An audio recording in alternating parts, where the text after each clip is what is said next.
Hello, everybody, and welcome back to Coffee with Chase, Episode 14. I'm your host, Chase. If you are a returning listener, thank you very much for joining us once again for another lovely episode. If you're a new listener, thank you very much for joining us. It means the world to me, so thank you very much for clicking on this very episode and listening to this very special episode, I like to say. And thank you for putting up with my voice. Yeah, so let's get right into it. I want to preface this episode by saying, never be afraid to correct certain aspects of what you're lacking in or who you are. Because even correcting the littlest things mean the world for someone dealing with depression, anxiety, or any other demons, let's say, or certain aspects in life. Or even to a person with dealing without any of this stuff. Making changes is a very big leap or step, I should say, or correcting little things you've noticed in the past. Because myself, I've always been nervous to change certain things or make changes, but now in recent years, I've always seeked ways I can change things or get better at certain aspects or become an overall better person. Because yes, I still struggle daily with being a good person. Well, I typically like to think I'm a good person, but sometimes I'm in a shitty mood. I have a sourpuss look on my face. Because if you've met me in person or seen me in person, I think I have a resting bitch face, to be honest. When I'm in a bad mood, of course. But when I'm in a good mood, I'm happy-go-lucky. I always want to make people's days better.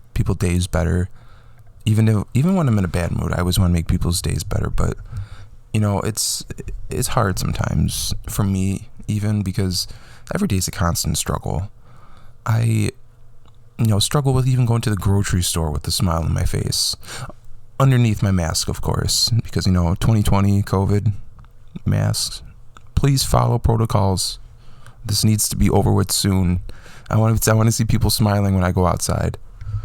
But, we always seek affirmation from others. Dealing with depression, we may not acknowledge as we're supposed to.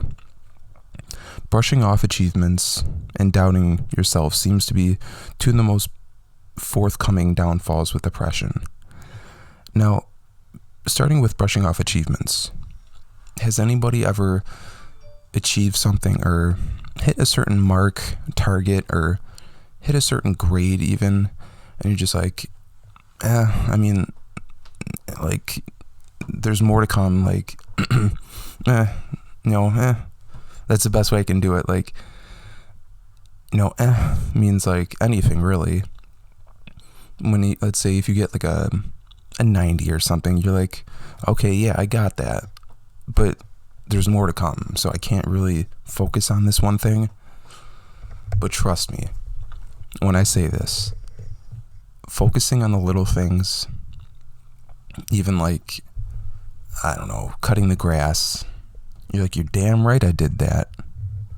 And I'm going to celebrate this for as long as I can because, I earned that, I did that, or I achieved that. And you should be allowed to focus on yourself and celebrate yourself because in today's day and age, it's almost I wouldn't say shadow ban, but when you celebrate yourself, it's glorified on social media, but when you talk about yourself in person, you're almost shunned. You're like, oh, that person's so conceited, or oh, that person's all about themselves. But, fuck that. You earn that shit. Come on now. Go celebrate yourself once in a while. Because you are you, and, you deserve to be happy. Listen to that. You deserve to be happy. Okay? And then, on the topic of doubting yourself, that can be an everyday struggle. Because, waking up, getting out of bed is very difficult. Like I said, even waking up in the morning is very difficult because the minute your feet touch the ground, in an instant, your day is decided for you without you even knowing it. Because your day can either go one or two ways. The first way, you're happy, you can achieve anything, and the day is a go. On the other side, your day's going to go bad, you're going to doubt yourself, and nothing is going to get done. Because dealing with depression, that's always my first thing in the day that's decided for me. I either wake up in a good mood or I wake up in a bad mood. And lately, I hate to mention this a lot, but because I hate really talking about myself. But waking up lately, I've been in such a good mood. I've been genuinely happy. I haven't needed pills to decide that for me or help me with things. I haven't gotten that fake feeling of happiness or joy. I'm going out and winning the day. I'm making moves that are making me happy. I'm going to work happy. I do what I love. I can't attest that enough, because if you go to work and you're not doing what you love, you are miserable. Understand that. You are miserable. Because how does the saying go? I believe it is, if you do what you love, you never work a day in your life. And genuinely, I can say this from the bottom of my heart. I work with great people. I have a great boss. I have a great job. And I love what I do. And I can't attest that enough. I'm sorry. I'm just so happy with everything right now. Life is going good, even though COVID is a bitch. I'm just happy because earlier this year, I would have, like I said, never thought this was achievable, to be honest. And, when we go on social media and immediately we're faced with other people's happiness, we're faced with judgment, and, due to social media, our stressors, our, doubting our achievements, doubting ourselves is amplified. Because in this day and age, we always seek instant gratification. Understand that. Because I believe, I'm trying to remember the movie on Netflix. I believe it's called The Social Dilemma. Correct me if I'm wrong, please, because this movie or documentary was so impactful in the way I see social media, see my, happiness, see my depression, my anxiety, everything. Because if you have Netflix, go and check this documentary out, because you will see how evil, detrimental, and dysfunctional social media is. In the movie, they have leaders in social media, leaders from Facebook, Instagram, Tinder, I believe Tinder, but anyways, like Reddit, YouTube, everything.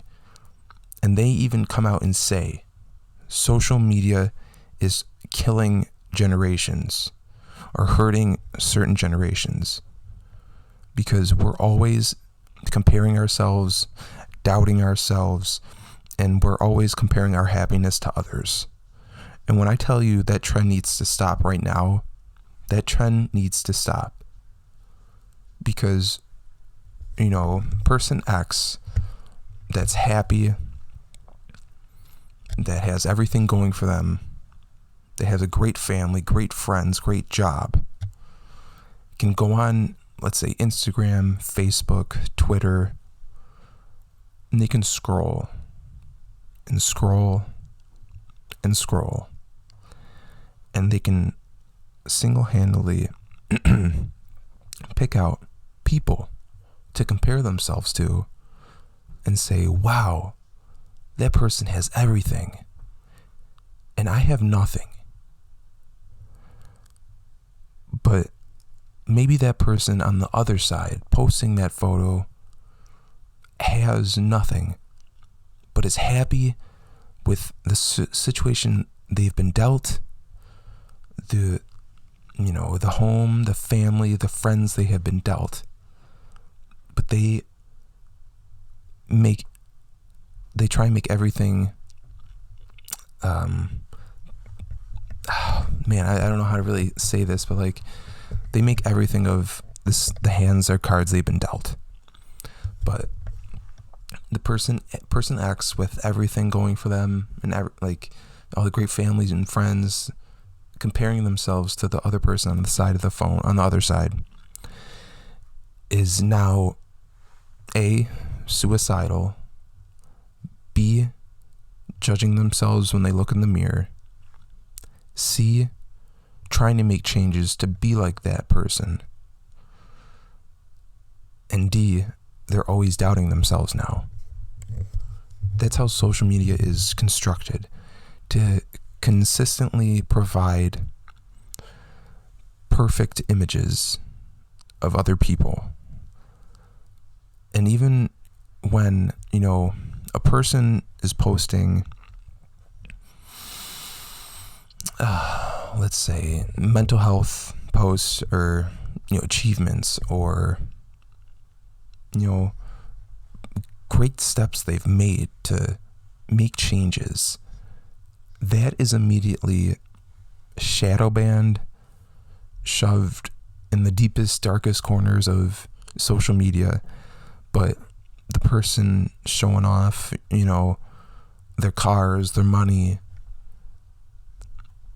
people showing off skin, is amplified and immediately pushed right into our feed, or our sharing feed, or whatever it's called. And that brings me to this: we always want others to acknowledge us, accept us, and welcome us. It's hard to buck the trend because, like I said, positivity and other aspects have been consistently shoved down our throats. It's almost, I hate to be very graphic with this, but it's almost like, there's us and there's a person standing across from us, and let's say that person is, Facebook, Instagram, Twitter, Tinder, Reddit, and they open our mouths wide open, and their fist is, let's say, like, their fist is just like everything I just listed off, and they're just shoving our fist down our mouth, just trying to give us what they think we want. But on the other hand, there's everything we actually need. And, I always want to just, post, like I said, about the things that aren't cool to post or aren't acceptable, put that in air quotes. And, I just want to spread the positivity and love and just tell people, like, you're doing exactly what you need to do. Don't compare yourself to others and think, I'm not achieving what Johnny Y is doing or Susie X is doing. I'm achieving what I need to achieve and becoming the person I need to become. And that is totally fine. But, bucking this trend is possible. We, as in ourselves, have to make the small steps no one else will see. The steps that only we can acknowledge, but others may not. And like I said, we just need to consistently just make small steps or set small goals that are achievable for us to achieve. Because, making these steps won't be acknowledged by others. They maybe by like family and friends, but not by, Susie Q on Twitter or Instagram. Like, we should do things for us, but not do things to post on social media or post on like Facebook, Instagram. We need to do things exactly for us and just for us. Because that person across the screen is not making our happiness, isn't making our goals achievable. Only we can achieve our goals and make our goals achievable. And, I want to mention my latest Instagram post on both my personal and my Coffee with Chase Instagram page, which is at Coffee with Chase. Exactly how it sounds. No numbers, no additives, just exactly how it sounds. But I posted a photo of myself in a Vancouver Grizzlies t-shirt. And for those of you who don't know, the Vancouver Grizzlies are a former NBA team, but now they're currently the Memphis Grizzlies. And, they had a player, a rookie this year named Ja Morant. And I believe he's one of the greatest athletes so far in the NBA. Maybe top 10, honestly. I know that's really hard to think of, or like really questionable, but the amount of turnaround he's created for that team and for Memphis was indescribable, because he single-handedly turned that franchise around and made them a playoff contention team. And for his play on the court and his turnaround, that was noticed. He had won the NBA Rookie of the Year this year. And, I'm trying to compare myself. Here I go comparing myself, but I'm trying to compare, what I was saying to what my post is. Because I believe my caption was something along the lines of most improved player. No, more like Rookie of the Year. And I felt terrible posting that for some reason. Like, I hate talking about myself and, comparing myself to others. But, lately, from like my mood change to this pure happiness I'm feeling, this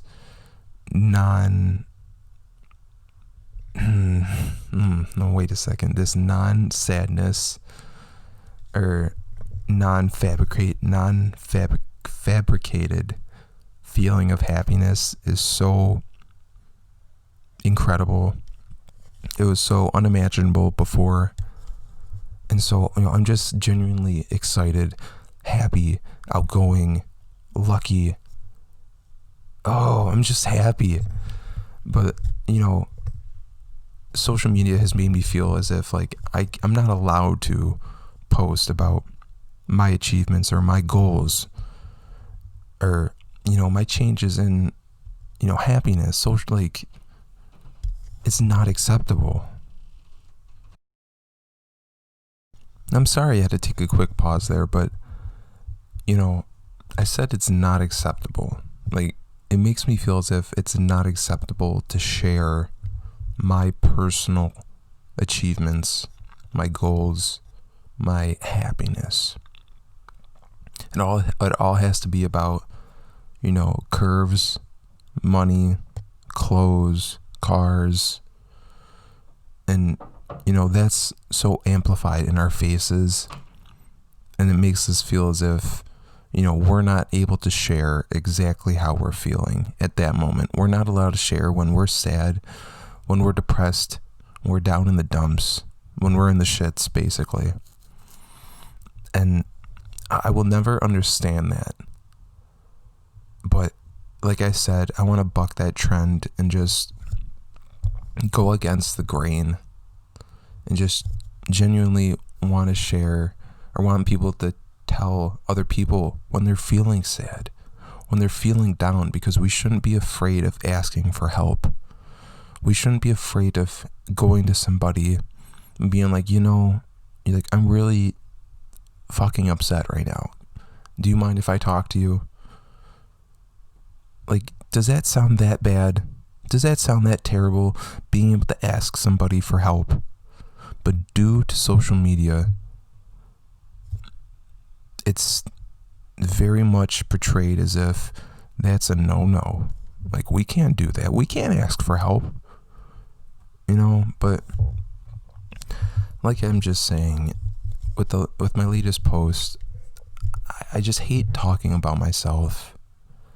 I hate just telling other people about my happiness, about my achievements, about my steps I've been taking to find happiness. But, I'm like, I want to say this, like, talking about my achievements and my goals is, sometimes I do want to talk about it, but I hate always, like, I've always compared myself to others, and I hate making others feel that way, like, comparing themselves.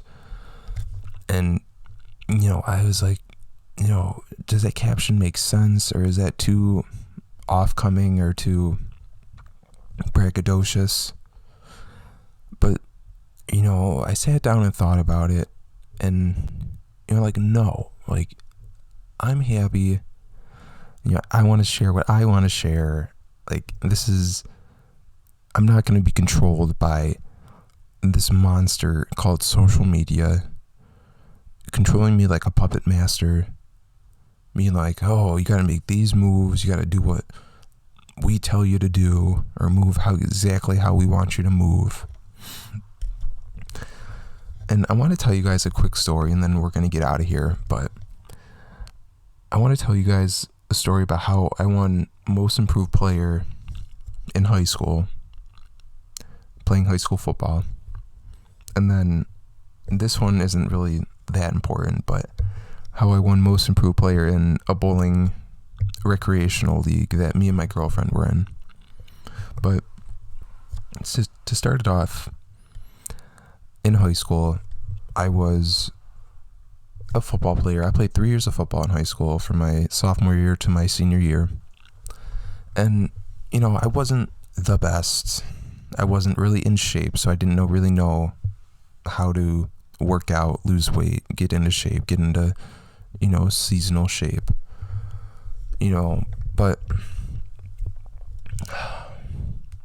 making these moves, making these steps to change myself and change myself for the better, I would slowly see these steps happen, but I would brush them off. I'm just like, there's bigger things to do, or, these other people are doing better, so my achievements don't really matter that much. So my sophomore year, when I first started, I'm like, holy shit, this is a different beast I ever expected. But I had a team of brothers and friends surrounding me, making sure I never gave up. I made these moves that were achievable, made these steps that I thought were achievable. And so, I stuck my nose to the pavement and I grinded my ass off to do this. I lost weight. I was, holy shit, I wouldn't say my highest point of weight in middle school and high school was almost reaching 300 pounds. But around this time, I want to say 250, 240-ish. And, working out helped me lose weight. Playing football helped me lose weight. But I'm just like, yeah, there's more to lose. I look in my mirror and I see flaws. So this isn't really anything. But going into my junior year, there was a big change in our system, new coaches coming in and whatnot.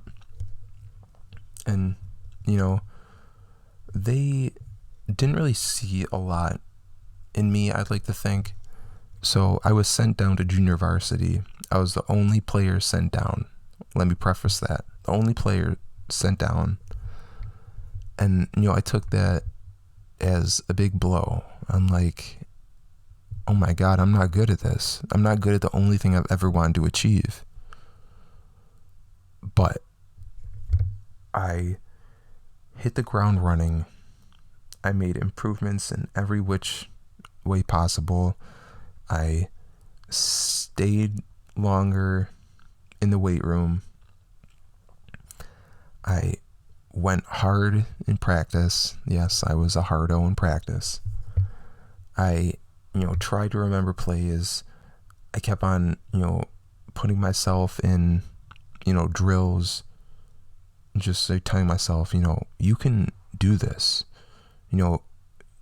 You're seeing improvements. You're seeing the coaches acknowledge you. You're seeing the coaches look at you and say, this kid is making improvements. This kid can do this. And, I didn't really see that at that moment. And I was just like, am I going to give up? Am I going to, not do this anymore? And, I finished my junior year on junior varsity, but the last few games I was able to dress for varsity, which was a dream come true. Going into my senior year, I was doubting myself again, not thinking this was achievable, comparing myself to others. But like I've said, I had a team of brothers behind me, supporting me, loving me, and telling me, this is achievable, you can do this. And so I worked my fucking ass off to play. I hit the weight room every day. I was the first one there during, training camp, during, the grind, during 2-a-days when people don't see this. And, I never thought it was acknowledged. But, at the end of the year, yes, I finished my senior year. I played all 3 years. And, I never thought this was imaginable. I didn't really pay it any attention. So going into the, the senior banquet, we just, each coach talked about the players, steps they've made to improve.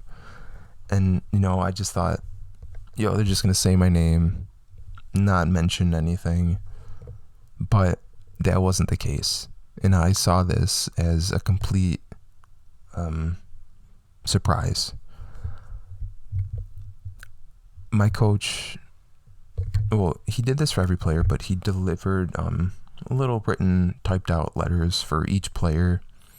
And, just acknowledging what they've done during the season, ways they've improved, just certain aspects.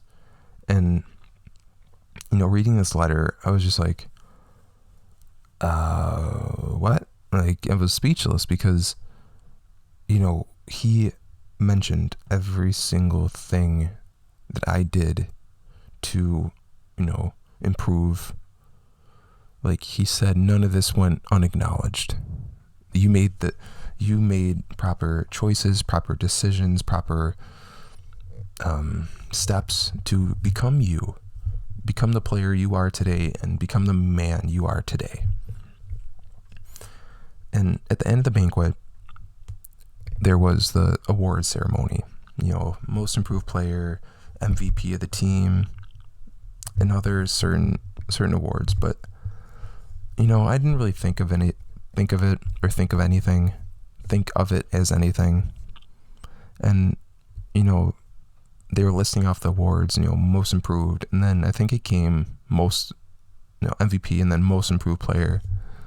I was just like, oh, I didn't think of this as anything. I'm just like, oh, I'm not going to win anything. Just enjoyed the 3 years I had on the team, enjoyed my friends, enjoyed my brothers. But they said my name. They said I had won this award. And I'm just sitting there in surprise. Like, what? Me? Like, I think I can compare this easy enough.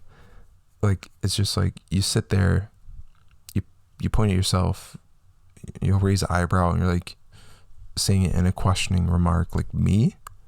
You're talking to me? You're saying me? Me? Like, and, I was nervous, hesitant to get up because, I'm like, oh, they're gonna say somebody else's name. Like, this is a joke. Am I getting punked? Am I Ashton Kutcher? Where are you? But no. They stood by my name. I walked up, accepted the award of most improved player. And, I'm still in shock because at that moment I was never really able to acknowledge it, accept it, or really, sit down and relish the moment. Because dealing with depression, you're always doubting yourself. You're always, you're not acknowledging certain things or certain aspects you've made, certain leaps you've made. You've always thought, like, dealing with depression, you've always thought these certain things you've achieved aren't earned. And basically, based off the fact that you won them, and after making proper adjustments and certain moves you made, like, that you've actually earned these things. You've earned, let's say, even if it's simple, like, you, after a week of eating right, eating clean, eating healthy, at the end of the week you treat yourself to an ice cream cone. Like, you have to realize you've earned that fucking ice cream cone. That ice cream is never going to taste better, and I promise you that. But, also talking about this bowling rec league, me and my girlfriend Ren, to begin the season, I was never the best. I was a horrible bowler. I think to begin the first year, my average was like, not in the shits. It was like maybe 75 to 100 per game bowling without bumpers. Because I never really played the game before. I was never in a league or anything like that. But, I made the proper steps to achieve this goal. Like, I put my nose to the pavement. I hit the ground running. And, I studied the game from the OGs that were on the other teams. They were schooling me to how, you walk up to the lane, position yourself, how you throw the ball down the lane, how you achieve proper spin on the ball, how you hit the pins even. Like, yes, there is so many aspects to that game. It is crazy, but that is such a fun game to play with friends. And I fucking hope one day I can get back to bowling. And I hope that one day, I can hang out with my friends again and we can go bowling and we can go out and have fun. But please wear your fucking masks and we can all make this achievable. But at the end of, I believe, my second season bowling, again, banquet came around, awards, achievements came around, and again, I won most improved player because I made the proper steps, proper moves, proper adjustments, and I made this achievable. But again, I didn't recognize the fact that, I did this. I made the proper moves, steps, and, I just thought somebody else deserved this. But, again, like I've said, dealing with depression and anxiety, you don't acknowledge your achievements and you think they weren't earned. But in retrospect, you earned these things. You've worked your ass off. You grinded for the entirety of the season. You made the little steps. And yes, even though you were the only person that was able to recognize them, sit back and think, holy cow, I did these things. I made the steps and whatnot. And I hope, even for somebody out there listening right now, that you can go out and win the day. Make these moves you haven't made before. Make these incredible choices. Make small changes that you notice, and only you notice. And maybe go out and just, greet everybody with a smile. Behind your mask, of course. But even if it's with friends, family, loved ones, ask them about their day, or ask them about what's going on, even if it's out of your comfort zone. Do that, and maybe they're gonna notice that. And they're gonna think, holy cow, Johnny, you're doing incredible. You're changing in such an incredible way. Or Susie, you're making these moves to become a better woman. You're becoming a better man, a better person. Holy cow, you're doing it. And like I said, I just want to help other people achieve their goals, their happiness. Don't be afraid to be who you are or who you want to be. And, I'm going to leave you guys with this before, I'm recording this on a Sunday morning. I believe it's November 15th, 10 a.m. exactly on the dot as I'm recording. But, we're going to get out of here as soon as possible. But, because I'm going to go spend the day before, football games start with my lady. We're going to with my wonderful girlfriend, I should say. But we're going to make our typical Sunday date day. We're going to go to Starbucks, get our usual drinks, pay the exact amount because we know how much it is. We're going to go to the park, spend some time together. But I wanted to sit down and record and talk to you guys first. And just, hope for the best for you guys. Go out and win the day. Achieve anything possible that you thought wasn't. Be you. Become you. Become the person you never thought was possible. And, just help others. Help others dealing with depression and anxiety. Reach out to people that you think are maybe having a bad day, or don't be afraid to ask somebody if they're having a bad day, or talk to them about the issues, about the problems, about anything that's bothering them, even if it's with a boyfriend or with a girlfriend or with happiness, sadness. There's a list of things, a litany. But I'm gonna leave you guys with this. You woke up today. You got dressed. Well, I like to think you got showered first. But you got dressed. You put one sock on after the other. You put your shoes on. You walk out the door. And you breathe in the fresh air. And you think, holy shit, anything is possible today. I can go out and win the day. I love you guys. I hope you enjoyed this episode. I can't wait to talk to you soon. We got great things in store, great things to come. So I just want to tell you guys I love you. I'll talk to you soon. Alrighty, peace. Bye.